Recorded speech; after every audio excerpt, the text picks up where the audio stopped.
Assalamualaikum warahmatullahi wabarakatuh.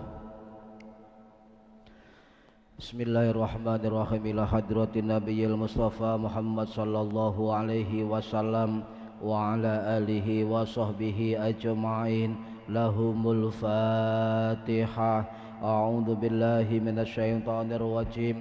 Bismillahirrahmanirrahim. Alhamdulillahi rabbil alamin arrahmanir rahim maliki yaumiddin iyyaka na'budu wa iyyaka nasta'in ihdinas siratal mustaqim siratal ladzina an'amta 'alaihim ghairil maghdubi 'alaihim waladdallin rabbi ighfirli wa liwalidayya amin hadiyatan minna illa arwahi masyayikhina wa limuallimina walimurabbi ruhina waliman ajazana walimursyidina waliulamaina walimuassis wal masyayikh nahdlatil ulama ajma'in wali awliya tis'ati wali songo ajma'in khususan ila ruhi sultanil awliya Syekh Abdul Qadir Al-Jilani radhiyallahu an wa khususan ila ruhi musannif muallif kitab Sulamut Taufiq Al-Alim Al-Alamah Al-Faqih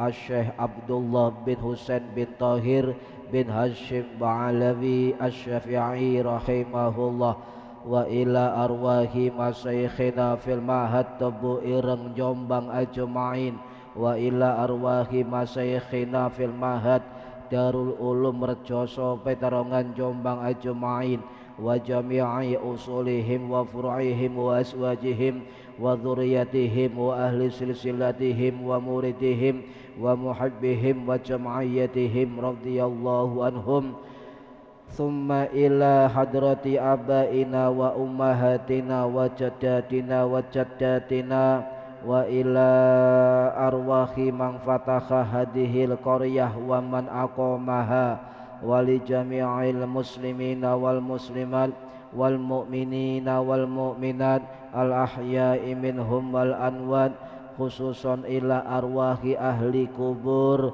man hadara fi hadzal majlis ghafarahumullah bil barakati majlis ilmi.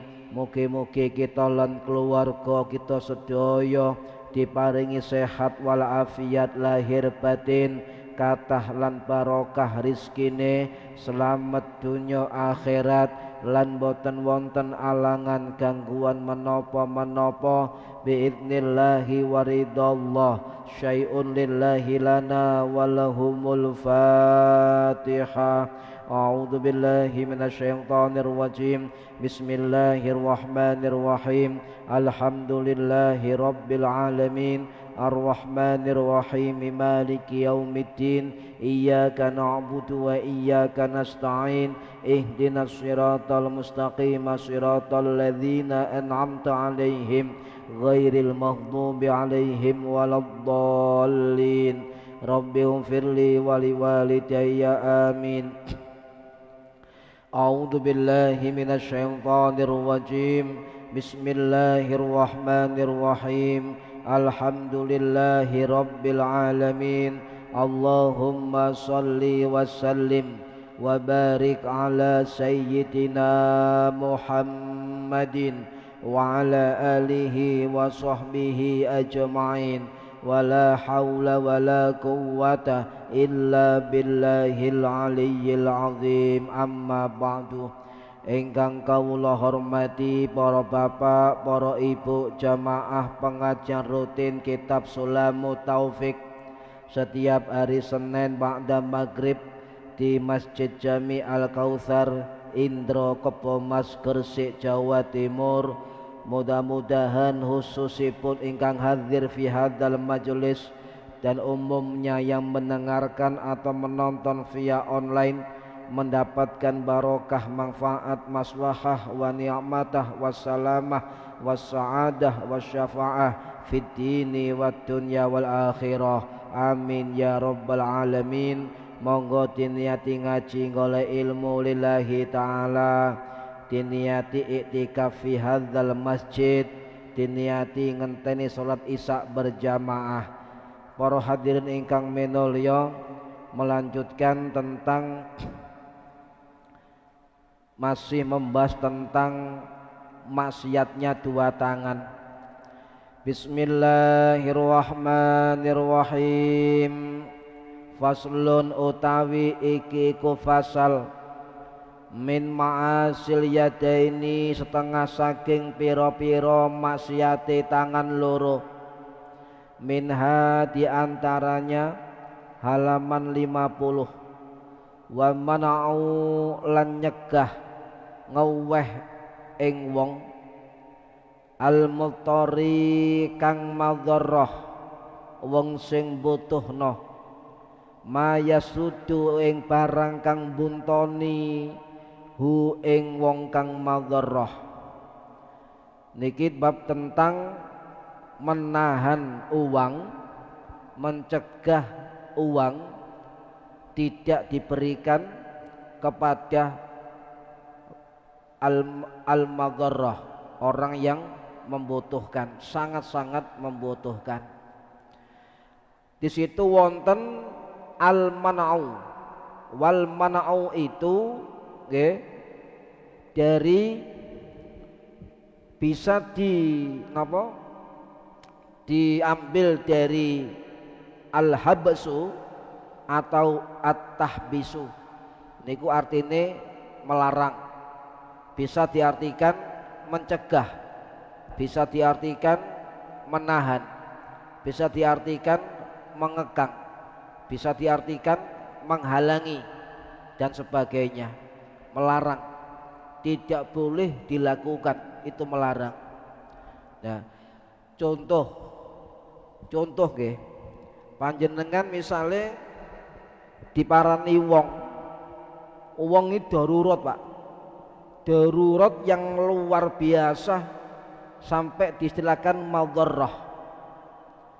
Kemudian panjenengan dijalui tolong kali tiyang sampai menahan, mencegah. Wal mana'u, mencegah, tidak menolong. Atau sampeyan punya uang niku menahan, tidak diberikan uang. Ini maksiat Pak. Kok bisa maksiat? Uang lek ganti duit terus pundi? Ketika orang punya uang dan itu terbatas, kemudian dimintai tolong orang yang sangat-sangat mudarat, sangat-sangat membutuhkan, maka kita seberapa pun harus mengeluarkan.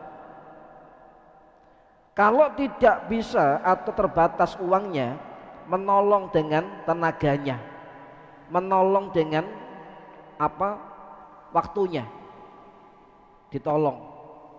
Kalau sampai ndak belas tidak menolong terhadap orang yang sangat-sangat membutuhkan dan itu membahayakan orang tersebut dan kita diam, maka itu termasuk maksiat dan berdosa. Berdosa. Kalau tidak ada uzur panjenengan, tidak ada uzur. Oh, aku gak ada duit, gawe nulung wong, tenaga sampeyan, waktu sampeyan.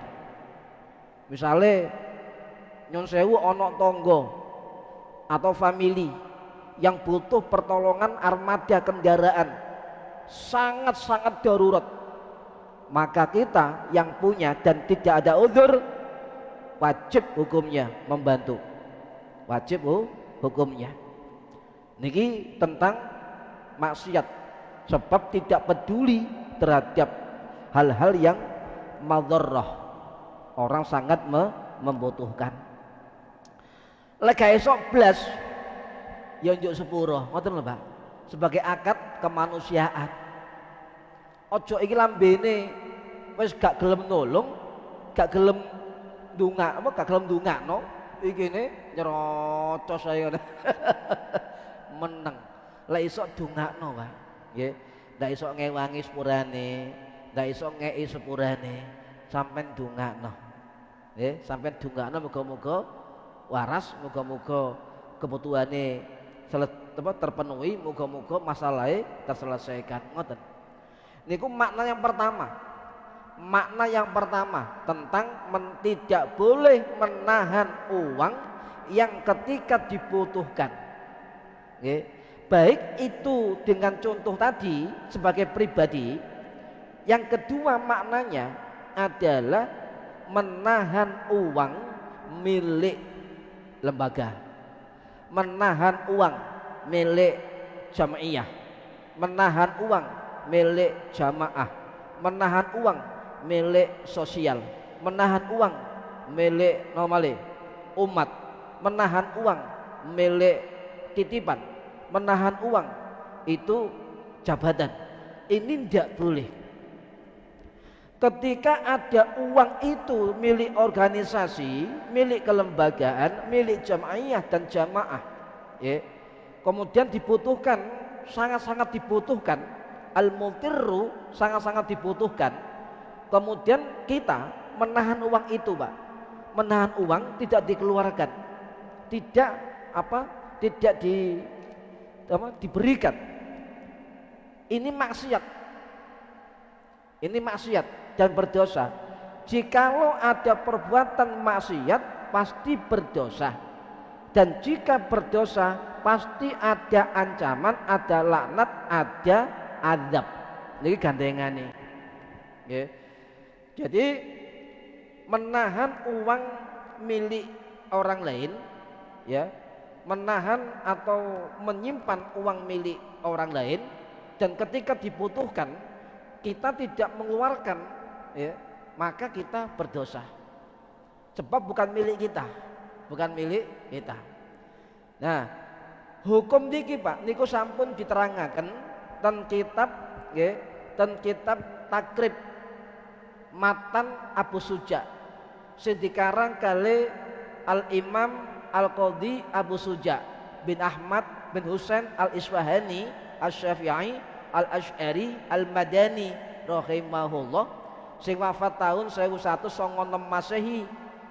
Beliau mengatakan tentang hukum bagaimana ketika ada uang milik umat atau milik orang lain, kemudian ketika dibutuhkan mencegah, tidak dikeluarkan atau menahan. Nggih. Niku gimana hukumnya? Niku diwonten ten bab al-hajru, nggih. Bab al-hajru. Mana'ut tasarrufi fil mal, mencegah pengeluaran di dalam harta. Itu diatur dalam kitab Takrib, nggih. Kitab Takrib. Jadi mana'ut tasarrufi fil mal, mencegah, menahan uang itu tidak dikeluarkan. Ini tidak boleh, nggih. Sebab apa para hadir rahimakumullah? Uang nyekel duit, uang sing bagian nyekel duit niku harus betul-betul hati-hati. Harus hati-hati. Sebab dituntut untuk nopo? Contoh transparan, dituntut untuk keterbukaan, dituntut untuk laporan, tuntut untuk macam-macam, ya. Tidak semua orang niku bisa. Lek nyekel duit insya Allah kabeh pinter, tapi ngelola duit tidak semua orang bisa, ya. Tidak semua orang bisa.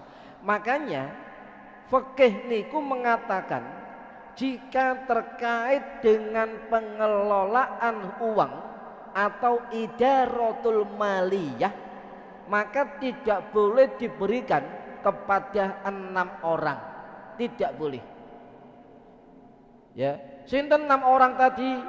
As-sobiyyi, arek cilik.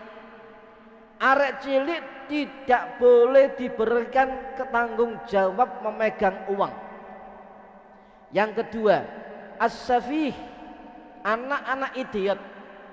Anak-anak idiot tidak boleh disuruh memegang pengelolaan uang. Yang ketiga, al-muflis, wong sing bangkrut, jangan dipegangi uang. Bangkrut kenapa? Sebab hutangnya banyak. Bangkrut sebab pemborosan yang luar biasa. Bangkrut sebab kemaksiatan. Bangkrut sebab boros atau ifrat. bangkrut karena pelit atau takdir. Jangan, ya, jangan diberikan kepada anak-anak kecil. Jangan serahkan kepada anak-anak idiot. Jangan serahkan kepada orang-orang yang bangkrut. Bangkrut, ya. Kemudian yang keempat, jangan serahkan kepada al-marid.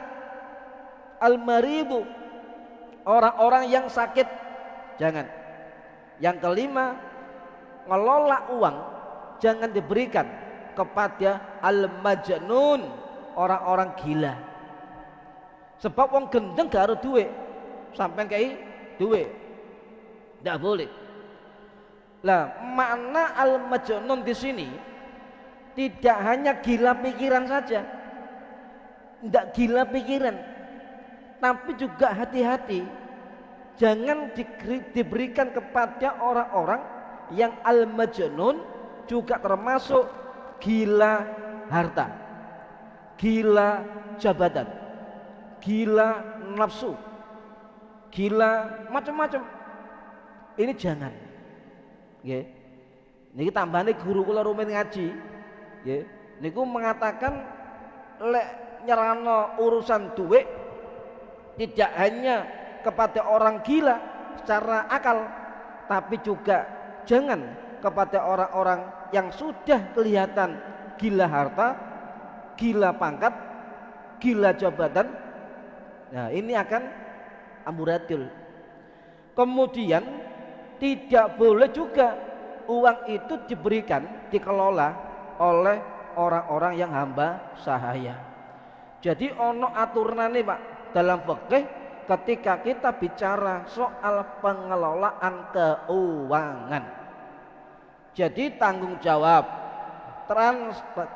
transparansi, laporan keuangan, keterbukaan, diumumkan sekian pendapatannya, sekian pengeluarannya, buat ini dan sebagainya, itu bagian dari syariat, bukan manajemen umum pun wonten kitab. Jadi tanggung jawab keuangan ini harus dilaksanakan betul-betul menjadi beban kita semua. Bagaimana mengelola idaratul maliyah, mengelola keuangan, baik keuangan kelembagaan apapun itu harus dilaporkan. Niki para hadir rahimakumullah, malah ekstrim Pak. Wonten ulama kita sing namine Imam Abdul Hasan Al-Mawardi Asy-Syafi'i Al-Baghdadi rahimahullah, sing wafat tahun 1058 Masehi di Baghdad. Beliau mengatakan orang-orang yang tidak transparan, yang tidak tanggung jawab, yang tidak terbuka tentang idaratul maliyah, beliau mengatakan bagian dari al-jahlu, orang-orang bodoh. Keras, ya, ini keras. Bagian dari orang-orang bodoh. Beliau mengatakan ngeten, ya. Mengapa tidak semua orang bisa mengelola keuangan? Sebab berat. Sebab berat. Ya. Jangan diberikan kepada orang-orang nggak mampu, apalagi bodoh.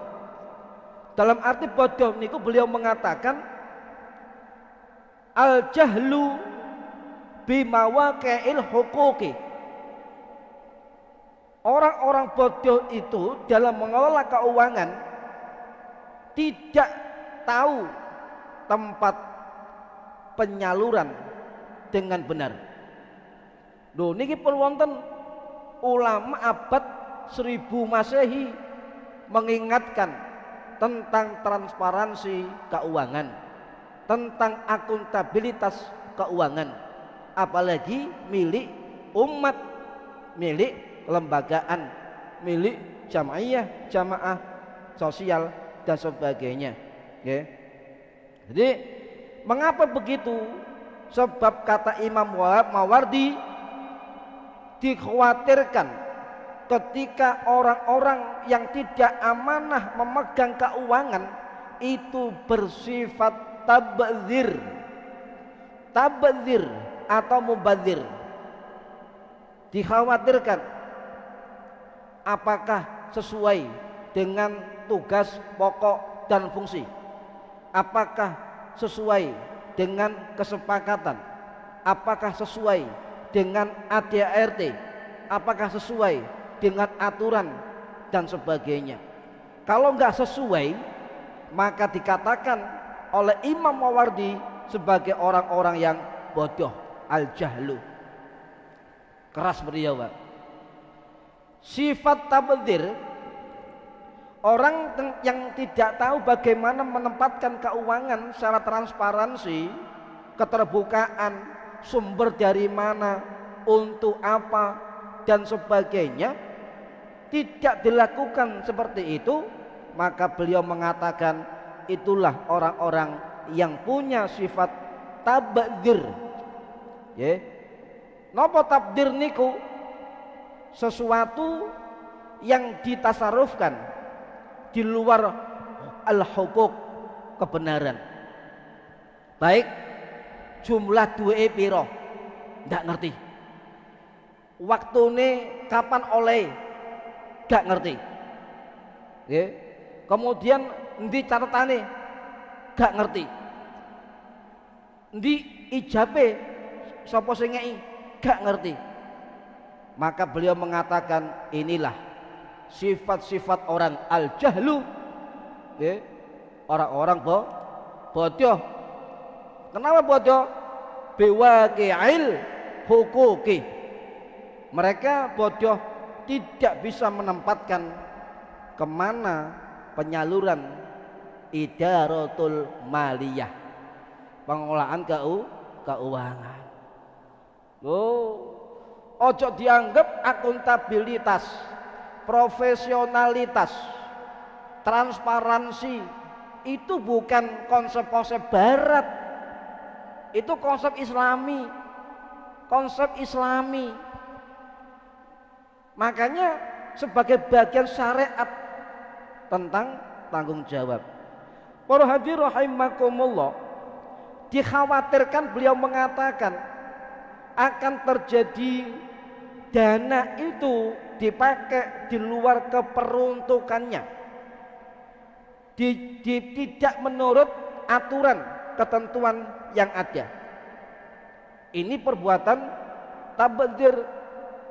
Akhirnya tidak memperhatikan kepentingan agama, akhirnya tidak wajar, di luar kewajaran, akhirnya timbul penyimpangan atau penyelewengan atau penggelapan, akhirnya merugikan banyak pihak dan kelembagaan, akhirnya cari kambing hitam, sopo sing salah, pokoknya duduk aku. Ini kitab beliau, Pak, abad 1000 Masehi sudah menyatakan seperti itu. Jadi intinya konsep-konsep transparansi, keterbukaan publik, laporan keuangan, tanggung jawab, akuntabilitas, siapapun pegang uang maka wajib hukumnya untuk melakukan transparansi dan sebagainya. Kalau tidak dilakukan, beliau mengatakan sepintar apapun orang itu dalam agamanya, tapi kalau tidak mampu transparansi keuangannya, maka beliau mengatakan al-jahlu bimawaqi'il hukuk. Tegas beliau mengatakan wong bodoh itu. Paham nggih? Hati-hati, Pak. Maksud jabatannya profesor, doktor, nggih, korupsi. Nggih. Niku bodoh. Terus Imam Al-Mawardi. Para hadirin rahimakumullah. Nah, tabdzir niku berarti apa?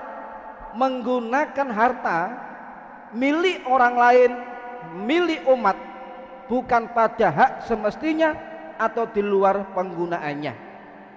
Akhirnya porak-poranda, amburadul mangke. Yang kedua, kenapa dikatakan bodoh bagi orang-orang al-jahlu yang tidak mampu mengelola keuangan? Sebab selain sifat mubadzir, sikap tabdzir, juga muncul kata beliau sifat israf. Napa israf niku? Asrafa yusrifu israfan. Ya, lek mau lek tabdzir, ya, tabdzir badzara yubadziru tabdziran. Lek israf sarafa asrafa yusrifu israfan. Napa artine? Kembali kepada ulama yang mengatakan israf adalah perbuatan yang berlebih-lebihan. Israf adalah perbuatan di luar kewajaran. Israf adalah perbuatan di luar ketentuan, tidak wajar atau di luar kewajaran. Penggunaannya tidak sesuai dengan manfaatnya, tidak sesuai dengan keperuntukannya, tidak sesuai dengan untuk apanya dan sebagainya. Artinya di luar kewenangan keuangan dia melakukan tindakan-tindakan sendiri, nyetempel sendiri, dihitung-hitung sendiri, digawa-gawa sendiri, disimpan-simpan sendiri, gak dilaporkan, maka tergolong orang bodoh kata beliau, sebab punya sifat israf. Ya, profesor doktor pintere kurang apa, pangkate korupsi, bodoh kalau melihat konsep Imam Al-Mawardi. Para hadirin rahimakumullah, nggih. Jadi dampaknya luar biasa, Pak. Kalau orang tidak mampu mengelola idaratul maliyah, mengelola keuangan, maka dampaknya apa? Pemasukan amburadul, pengeluaran amburadul, pembukuan amburadul. Dampaknya acak-acakan, nggih. Lek dijaluk laporan ditutupi, ya, ngawur, tidak transparan, tidak ada laporannya, kadang-kadang tidak ada laporannya. Kemudian korupsi, penggelapan, penyelewengan, penyimpangan, tumpang tindih antara penggunaan pribadinya dengan penggunaan keperuntukan kelembagaannya, campur aduk, gak karuan. Niki yang dikhawatirkan. Beliau mengatakan kalau kelembagaan keuangan umat Islam dipegang oleh orang-orang seperti itu, maka jangan harap, okay, Islam akan bangkit dengan kualitas peradabannya. Hancur agama oleh orang-orang yang ngerti agama tetapi bodoh di dalam transparansi keuangannya. Niki para hadirin rahimakumullah, ngeten Pak, lek kepingin nyun sewu niki sing ngomong sintes kula, sing ngomong para ulama termasuk Imam Al-Mawardi, Imam Al-Kafawi, nggih, niku pun matur Imam Al-Manawi sing wafat tahun 1621 Masehi, nggih, niku dawuh, jangan lihat zahiriyahnya, oh ahli ibadah, oh ahli ilmu, oh duwe jabatan tinggi, oh figur, oh tokoh dan sebagainya, ahli zikir, ahli maca Quran, ahli haul, ahli manaqib, ahli burdah, ahli solawat dan sebagainya. Beliau mengatakan kalau ingin tahu kualitasnya jangan melihat zahirnya, tapi pegangi dia dengan uang. Paham nggih?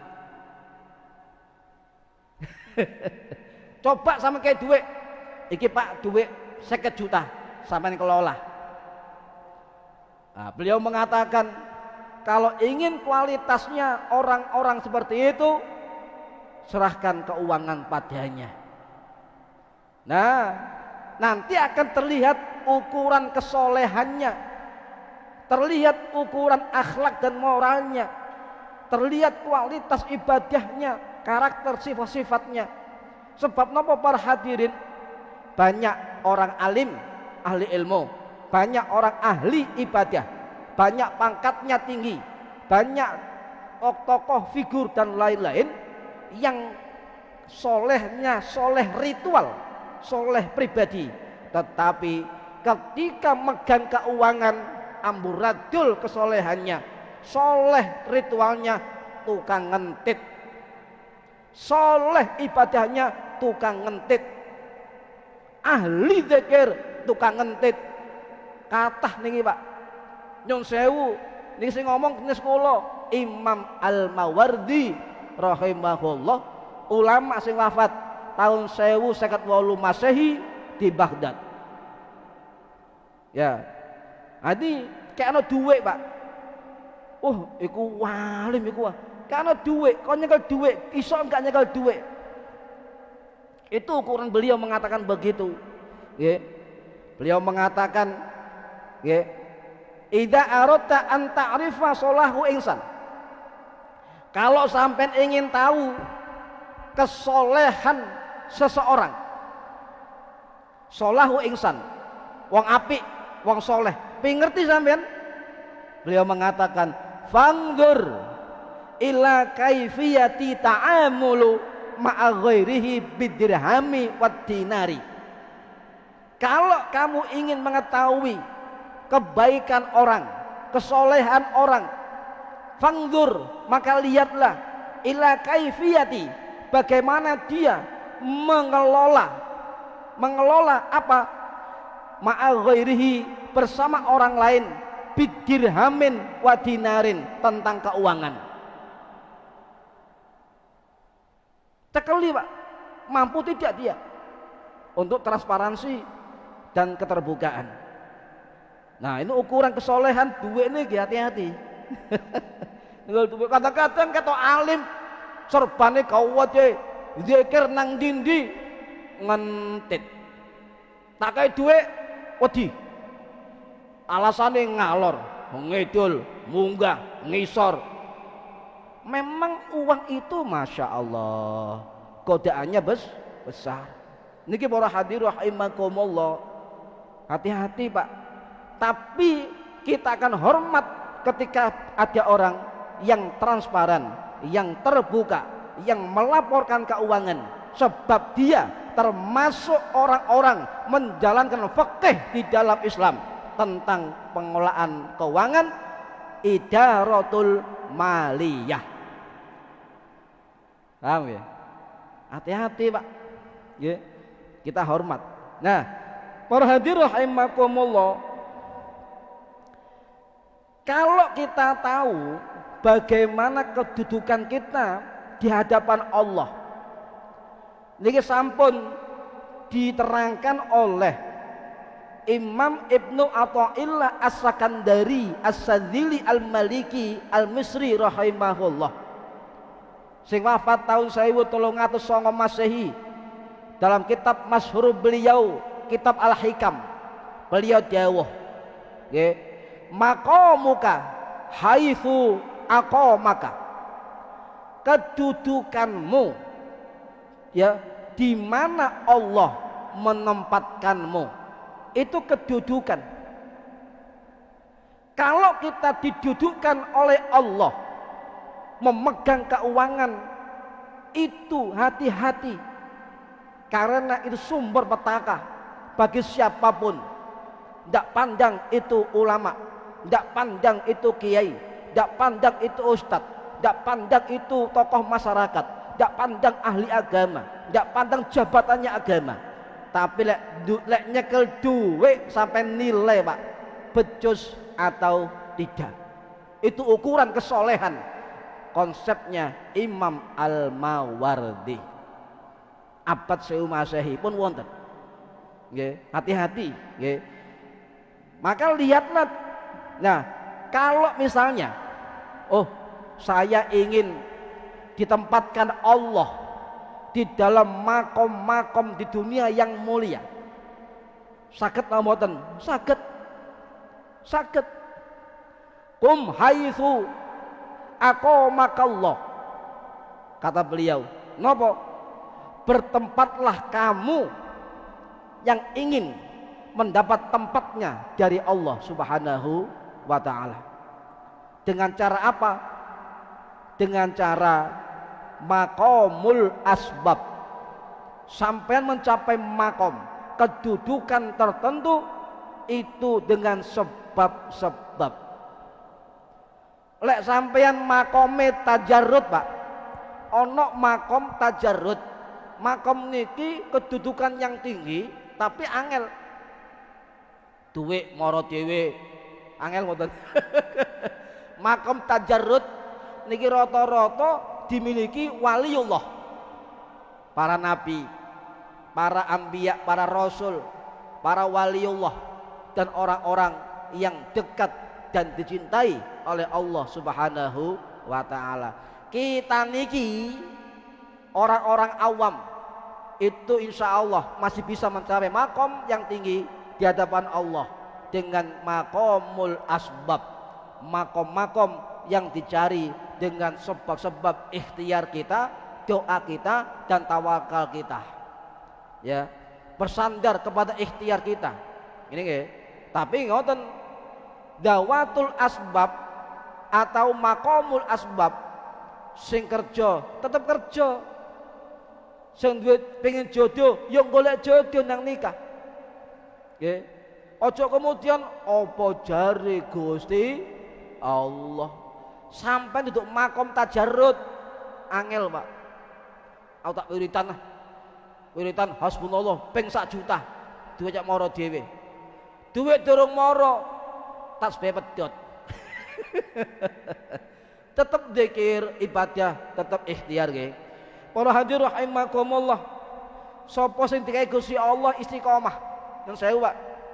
Istiqomah, kedudukan dan mampu diserai apapun itu anugerah yang indah dari Allah Subhanahu wa taala. Sampai berjuang istiqomah, itulah kedudukan sampean di mata Allah Subhanahu wa taala.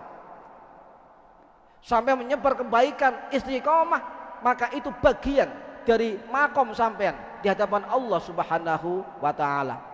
Tapi ana syarate, lek ngibadah, lek kebaikan untuk mencapai makom yang mulia di hadapan Allah, siji gak oleh ngarep-ngarep pujiane menungso, gak oleh ngarep-ngarep ridhoi menungso. Nomor loro, tidak boleh duniawi sentris. Titik diukur duit, titik diukur duit, titik diukur pujian, titik diukur seneng gak seneng, titik diukur dihormati. Niku sentris duniawi. Sulit mencapai makom-makom yang kita cari. Tidak maksiat, gak ngentitan. Ya Allah, hati-hati, Pak. Gak ngentitan. Niat yang kuat dan tekad yang kuat. Kum haitsu aqamakallah, berdirilah, tetap istiqomah di dalam tempat derajat di sisi Allah Subhanahu wa taala. Guru kula dawuh, Pak, ngeten. Kum haitsu aqamakallah, apa? Hei santri, tetap berdirilah, tetap berkaryalah, tetap berilmulah, tetap bermanfaatlah. Ini kum haitsu aqamakallah. Nggih. Para hadirin rahimakumullah.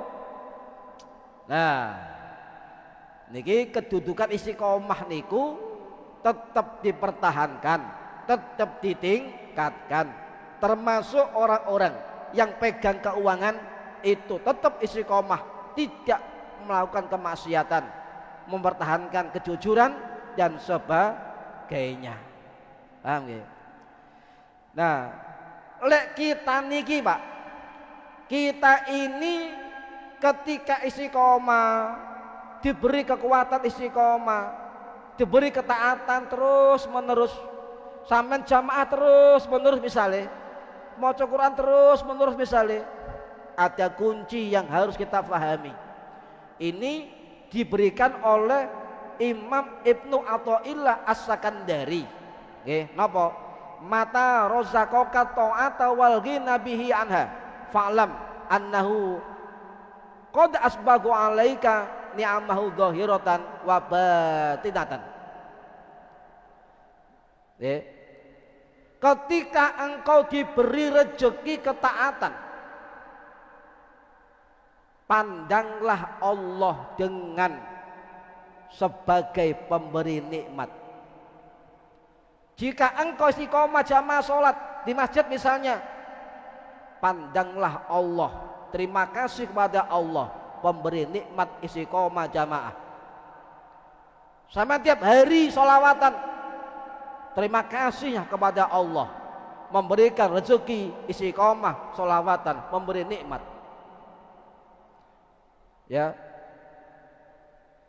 fa'lam, ketahuilah, jangan memandang Allah pada ketaatanmu. Contoh, dengan jamaah rutin bendina, aku iki, bendina jamaah, sopo aku, ansal. Pandanglah Allah pemberi nikmat kita, bisa jamaah, bisa maca Quran, bisa sholawatan dan sebagainya. Ya, ngomong apa? Ya, sebab sesungguhnya Allah mencurahkan, menyempurnakan nikmat kepadamu baik yang zahir maupun batin. Atau Ibnu Athaillah dawuh ngeten, Pak. Nggih. Nikmat ibadah dan beramal. Ibadah dan beramal itu buahnya adalah kenikmatan. Jadi nikmatnya luar biasa panjenengan. Luar biasa. Ya. Itu pemberi nikmat. Terima kasih ya Allah. Diberi kenikmatan taat kepada panjenengan. Ya. Ya. Jadi dimanapun kita berada, kalau kita menikmati amal kita, menikmati ibadah kita, dohiran wa batinan kepada Allah Subhanahu wa ta'ala, maka itu bagian dari man wajada samarota amalih ajilan fahuwa dalilun ala wujudil qabul. Apa artinya? Kita taat, kita istiqomah dalam kebaikan terus menerus, dan kita merasakan nikmat yang luar biasa dengan itu semua, maka dia akan menemukan buah amalnya di dunia. Maka itulah bukti dalilun ala wujudil qabul, itu wujud diterimanya amalnya di akhirat. Jadi merasakan nikmat yang luar biasa. Sadurunge ibadah nikmat ya. Sedang ibadah nikmat ya. Mari ibadah nikmat. Itulah buah ketaatan, buah ibadah, buah kebaikan kita dirasakan. Maka fahuwa dalilun wujudi qabul. Itu pertanda bahwa terkabulnya amal-amal kita. Nikmat ngoten, Pak. Nggih. Wong lek nikmat niku gak mikir menungso, Pak. Gak mikir menungso. Aku sapa? Sampean sapa? Sapa ingsun? Sapa sira? Tidak ada. Budal ngaji nikmat. Wae ngaji nikmat. Mari ngaji nikmat. Terus itu nikmat. Makanya beliau mengatakan Al-Hikam, kalau sampai diberikan nikmatan oleh Allah dalam ketaatan, istiqomah kebaikan, jangan pandang Allah dengan taatnya sampean, tapi pandanglah Allah sang pemberi nikmat istiqomah kita. Insya Allah wujudil qabul itu pertanda, dalilul wujudil qabul, pertanda amal-amal kita menjadi amal yang diterima fi yaumil qiyamah. Angel, Pak, angel ya, niki ukurannya, Pak.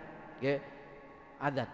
Nggih, mugi-mugi nggih manfaat fidini wa dunya wal akhirah. Al-Fatihah. A'udzubillahi minasyaitonir rajim. Bismillahirrahmanirrahim. Alhamdulillahirabbil alamin arrahmanirrahim maliki yaumiddin. Iyyaka na'budu wa iyyaka nasta'in ihdinas siratal mustaqim siratal ladzina an'amta 'alaihim ghairil maghdubi 'alaihim waladdallin. Rabbighfirli wa liwalidayya amin. A'udzu billahi minasyaitonir rajim. Bismillahirrahmanirrahim. Alhamdulillahi rabbil alamin. Allahumma 'allimna ilmal Qur'an wa 'allimna ilma la ilaha illallah wa 'allimna bil ladunka ilman nasiru bihi kaimil mahya wal mamat wa sallallahu ala sayyidina Muhammad walhamdulillahi rabbil alamin.